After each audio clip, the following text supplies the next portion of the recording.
I'm Patrick Watson, I'm an astrologer. Taurus is a fixed earth sign ruled by Venus, which means they are stubborn, steady and steadfast, plodding, practical and pleasure-seeking, materialistic, meaty and mooing. Well, the symbol of Taurus is a bull. Moo? No?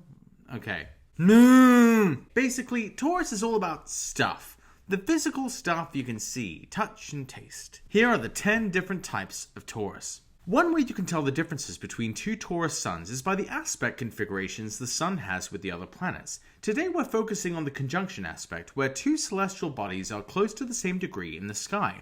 Essentially, the sun in Taurus in aspect with another planet equals a different type of Taurus. Sun conjunct moon in Taurus. People with the sun in Taurus conjunct the moon in Taurus are Tauruses inside and out. One kind of weird example of someone with this aspect is Karl Marx. Not only was he born at a new moon in Taurus, but because it was close to the nodes, he was born at a solar eclipse in Taurus. That his birth was accompanied by such an omen is a testament to his importance in history, but what is it that makes Karl Marx so Taurian? Well, communism is all about common ownership of the means of production. Marx was obsessed with economics, labor, capital, allocation of resources, stuff. He thought you could fundamentally determine a society's organization and development by understanding the relationship between its productive capacity and social relations of production.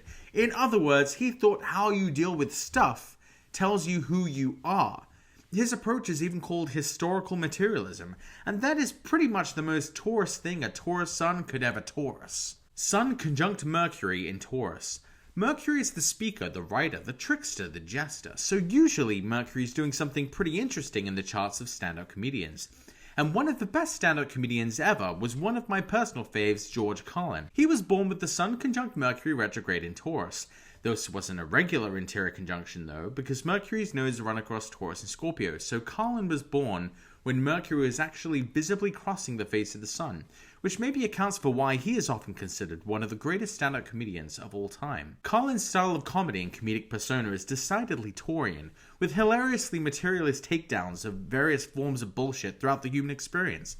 He even released a whole album called A Place for My Stuff, where he riffs for minutes on end about having a place for all his stuff, which all adds up to a critique of consumerism and how our lives revolve around material possessions, and this is definitely the domain of Taurus. The unique nature of his Mercury attests to his contesting of the barriers surrounding language itself, so much that with just 7 words, he caused the Supreme Court of the United States to rule on the FCC's power to regulate obscenity.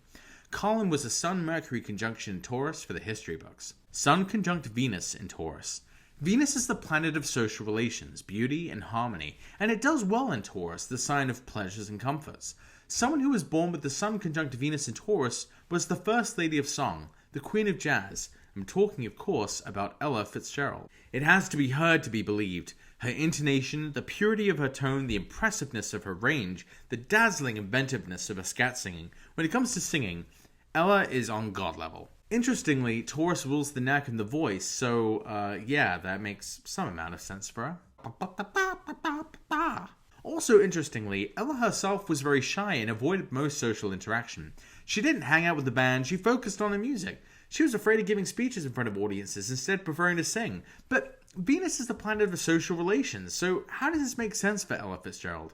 Well, let's remember what time she was living in. She was touring around the American South in the 50s, and she sang before some of the first integrated audiences in that region. Her talent was so great, so immediately appreciable, she could get people to temporarily overcome racism. That's Venus at work. It wasn't just her, it was jazz, a new expression of music's ancient power to unite people together, and the First Lady of Song was the star of the show, almost literally. Sun conjunct Mars in Taurus. Mars is the planet of bravery, aggression, and danger. One guy who was born with the Sun conjunct Mars in Taurus was Dale Earnhardt, and if you don't know who that is, it's okay, because nor did I before I did the research on this, and honestly, maybe I'm wrong about this, but I don't think the overlap between people interested in astrology and NASCAR enthusiasts is all that huge. In fact, it's probably about this big, that big.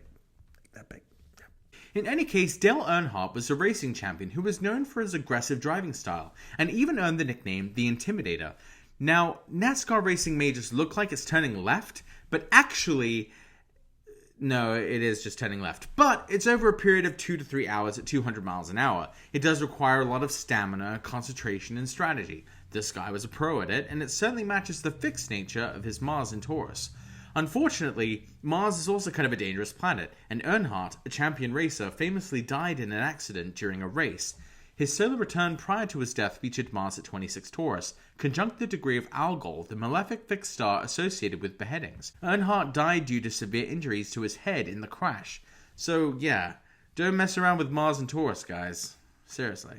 Sun conjunct Jupiter in Taurus. Jupiter is the planet of expansiveness, indulgence, and wealth. Adele was born with the Sun conjunct Jupiter in Taurus, and she has certainly enjoyed a lot of the blessings of Jupiter.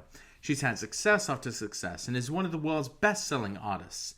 The phenomenal success of her album 21 in 2011 and 2012 occurred while Jupiter was in Taurus, when she was winning Grammys and Brit Awards and going multi-platinum and everything else. Interestingly, her songs have not been very Jupiterian. They're all about heartache and breakups, but she has also endeared herself to the public with her down-to-earth, typically Tory and self-deprecating humor in interviews and amusing between-song banter at her live shows. She's shown great generosity with her performances for charities which have raised tens of thousands, although she's also shown to be a bit attached to her money, publicly balking at her tax bill as a newly minted multimillionaire. Her vocal style has been favorably compared to many other great soul and jazz singers, and one of her greatest inspirations is another Taurus, Ella Fitzgerald, who we've already mentioned on this list. Coincidentally, Adele's Jupiter is at 13 degrees Taurus, and so is Ella Fitzgerald's. Sun conjunct Saturn in Taurus. Saturn is morose, solitary, and difficult. Melania Trump was born with the Sun conjunct Saturn in Taurus, and she is a very, very private person. There isn't a whole lot of information out there about her. However, I think it's interesting that so many people perceive the same thing about her, that she is perhaps not entirely happy in her marriage with Trump, that she's trapped in a golden prison of pleasures and comforts, represented by Saturn and the sign ruled by Venus.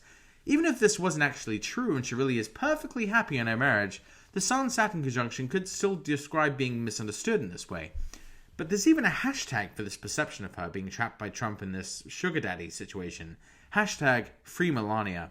In light of Trump's numerous transgressions against their marriage, presuming of course they have a monogamous arrangement, Melania certainly seems to be looking the other way a lot in their relationship. Trump has also described Melania as someone who is a force of stability in his life. He's a Sun, Uranus, and Gemini person, all over the place, whereas Melania is a Sun, Saturn, and Taurus person, more steady, solid, and consistent.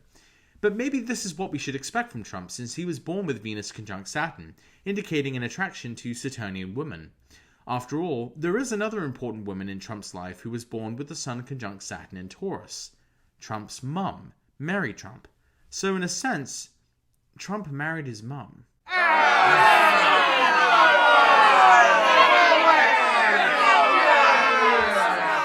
Sun conjunct Uranus in Taurus. Uranus is the planet of revolution, disruptive progress, and often associated with technological innovations. It unhinges us from tradition and the status quo. A guy called Chuck Hull was born with the Sun conjunct Uranus in Taurus. His name may not be familiar to you now, but he's the inventor of 3D printing, which is about as Uranus in Taurus as you can possibly get. Taurus is all about material things, and here's a guy with the Sun conjunct Uranus in Taurus who straight up made a thing which prints copies of other material things, revolutionizing and disrupting the manufacturing industry, the medical field, and God knows what else. We've seen just the very tip of the iceberg as far as how this technology will affect things down the road. I think we'll see the first file sharing service for products, a kind of Napster for stuff where people will print open source products, causing retailers and manufacturers to freak the hell out. I think it's safe to say that 3D printing will take us to uncharted waters when Uranus returns to Taurus in 2018 to 2026. Sun conjunct Neptune in Taurus. Neptune is a planet associated with chemicals, drugs, and addictions. The Sun was conjunct Neptune in Taurus when Coca-Cola was introduced to the world on May 8th, 1886. And I guess you could say the world is pretty addicted to stuff, judging by the fact that it's still around over 100 years later. Why, I certainly enjoy the refreshing taste of a Coca-Cola.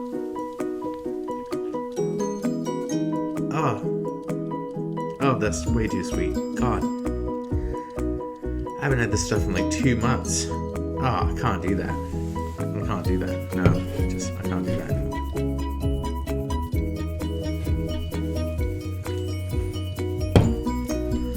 I can't do it anymore.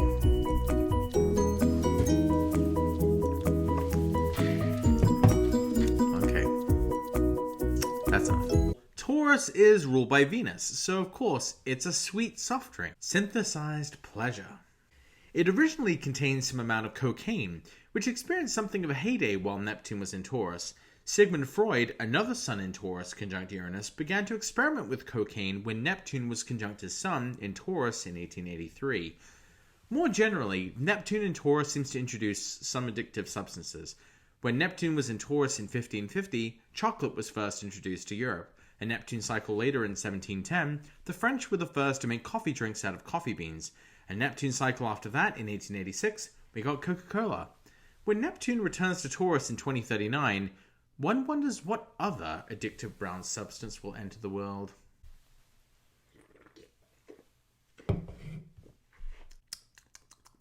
Sun conjunct Pluto in Taurus. Max Planck was born with the Sun conjunct Pluto in Taurus, and he was also born with Mercury conjunct Jupiter and Uranus in Taurus. And all of that adds up to a guy who was so singularly focused on the study of matter, he completely deconstructed it. He's the guy who technically one-upped Einstein with the formulation of quantum theory, which revolutionized our understanding of matter itself on a fundamental subatomic level. And I quote, "As a man who has devoted his whole life to the most clear-headed science, to the study of matter, I can tell you as a result of my research about atoms this much. There is no matter as such. All matter originates and exists only by virtue of a force which brings the particle of an atom to vibration and holds the most minute solar system in the atom together. We must assume behind this force the existence of a conscious and intelligent mind. This mind is the matrix of all matter. Also, I am a Taurus cow, and I go moo," said like a true Taurus, in a bad German accent. Sun conjunct multiple planets in Taurus. It gets a little trickier when multiple planets are in aspect with the Sun because you have to meld their different meanings together. I had a bunch of examples, so I only have to go with one. Henry John Kaiser was born with the Sun conjunct Saturn and Neptune in Taurus, and he is now known as the father of modern shipbuilding. He was an industrialist and manufacturer of cargo ships in World War II, pumping out a ship every 45 days. He was instrumental to the victory of the Allies. The manufacturing of ships and cars was his Saturn side, but he also had a Neptune side. He led efforts to get clothes and supplies to refugees fleeing Nazi Germany, and he established hospitals and the first health maintenance organizations, or HMOs. And again, this is this Taurus thing about stuff and things, and this guy made a bunch of stuff. On a slightly unrelated note, when Uranus ingresses into Taurus, which happens twice, once in May 2018 and March 2019 due to retrogradation, I'd keep watch on the royal family. Queen Elizabeth II has her sun at 0 Taurus in the 4th house, while her son Charles, the Prince of Wales, has his moon at the exact same degree, 0 Taurus, in his 10th house. For the Queen, it's happening in her 4th house, which is associated with her home, her homeland, and the ends of matters. Whereas for Prince Charles, it's happening in his 10th house, associated with career, reputation, visibility. She's pretty old, man. I mean, it's hard not to see that as potentially some sort of crucial moment when power would transfer from the Queen to her son, the next king, since Uranus will be transiting over her sun and over his moon in his 10th house. And so it's this direct connection from mother to child. Yeah, we got that to look forward to. Please like, share, comment, subscribe, and please support me on my Patreon. Please! Thank you for watching. Now I'm going to have my Taurus drink.